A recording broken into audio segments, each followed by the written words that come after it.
Takže ahojte, moje meno je Andrej zo Synbitu a chcel by som vám teraz ukázať, že ako si cez ChatGPT viete veľmi jednoducho vytvoriť webovú stránku. Ako prvé musíte ísť na ChatGPT. Ja som teda dal do ChatGPT prompt vytvor mi web pre moju komunitu v Dunajskej Strede. On tu niečo analyzoval, niečo tu robil a vlastne vytvoril mi takúto webovú stránku, ktorú vlastne vytvoril v tomto index.html. HTML je programovací jazyk, na ktorom vlastne fungujú webové stránky. A ja keď si teda stiahnem tento index.html, si to môžeme pozrieť, tak dáme si toto downloads, tak potom tento index.html bude musieť nahrať na nejaké FTP, na nejaký file server, kde nám beží samotná stránka. To si vlastne ukážeme, že ako sa to celé robí. Samozrejme vy viete tento prvotný prompt nejak upravovať.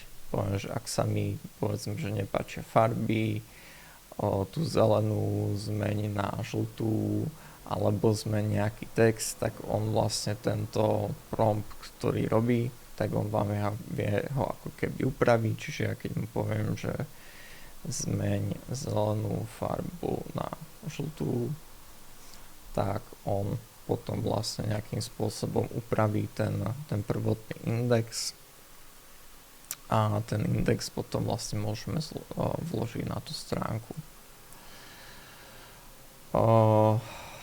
Čo ako keby teraz je najdôležitejšie, aby vlastne tá webová stránka vôbec bola niekde uložená alebo fungovala vôbec ako webová stránka, tak potrebujeme doménu a potrebujeme hosting. Je viacero poskytovateľov na slovenskom internete alebo aj všeobecne na internete, ktorí poskytujú hosting.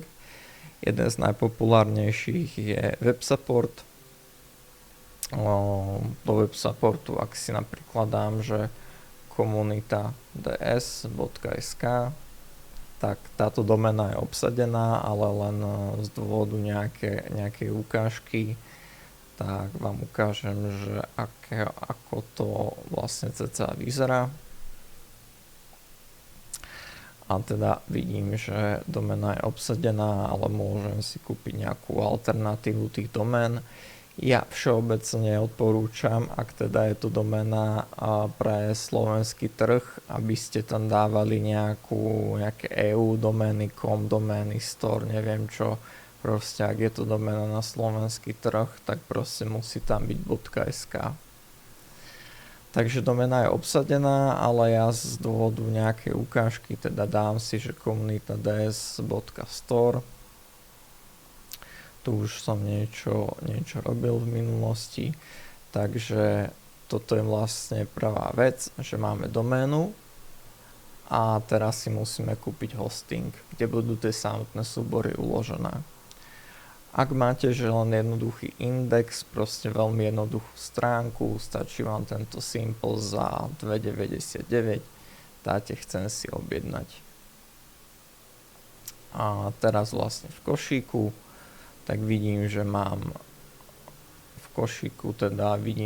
doménu, ktorú vlastne chcem, aby tá stránka reálne bola umiestnená, a potom mám hosting, kde budú umiestnené tie súbory.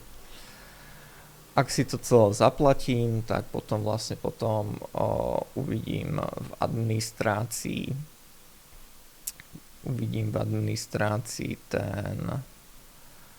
ten samotný hosting a aj tú samotnú doménu. Potom to budem musieť nejako pririadiť, ten hosting k tej doméne, aby vlastne ten web support vedel, že OK, tento hosting patrí k tejto doméne. Čiže toto sú nejaké moje služby, ktoré ja už vo web supporte mám a vidím, že tu mám teda tú komunita ds.sk. Vy keď si potom priradíte tú doménu, alebo teda ten hosting k tej doméne, tak keď si na to kliknete, tak vlastne tu potom uvidíte, že FTP účty. Vytvoríte si vlastne nový FTP účet, cez ktorý sa potom vlastne pripojíte na to FTPčko. Sú rôzne akoby klienti na FTP. Free je napríklad FileZilla. Ja na Macu používam FTP klient, ktorý sa volá že Transmit. A vlastne v tomto Transmite ja už som pripojený na to FTPčko tej Dunajskej stredy.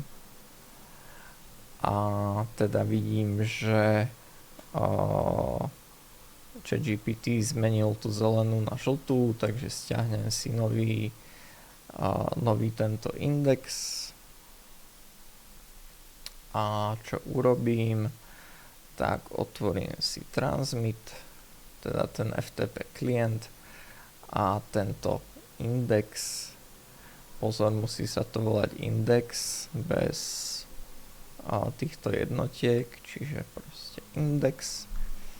A keď prejdem na túto samotnú stránku, tak vidím, že tá stránka je vlastne presne taká istá, ako mi vytvorilo ChatGPT.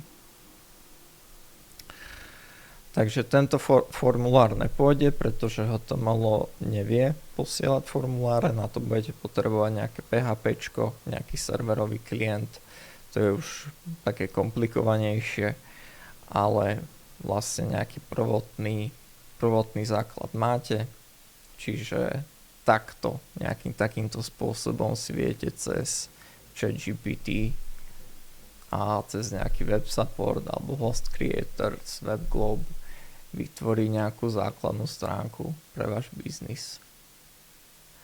A dúfam, že som vám nejako pomohol a vidíme sa v ďalšom videjku.